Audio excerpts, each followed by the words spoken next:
د ننګرهار کار او ټولنیزو چارو ریاست اړوند د الندویه مرکزي روزنتون 200 یتیم ماشومانو سره د وامي خیریه موسسې له لوري د مرستې ترسره کېدل.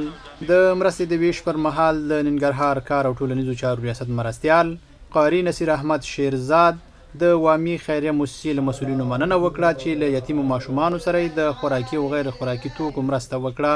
نوموړي دغه راز له سوداګرو او خیریه بنسټونو غوښتنه وکړه چې یتیمو ماشومانو سره لا نورې مرستې وکړي.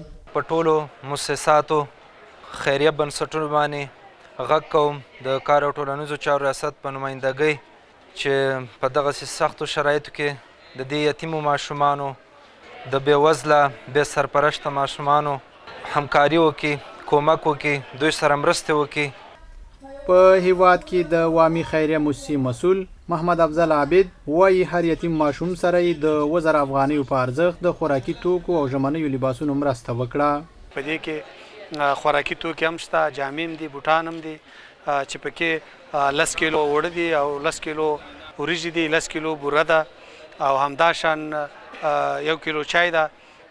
مجموعي تقریبا د 1000 افغانیو شاوخوا باندې دغه خوراکي توکي اخیستل شوي دي.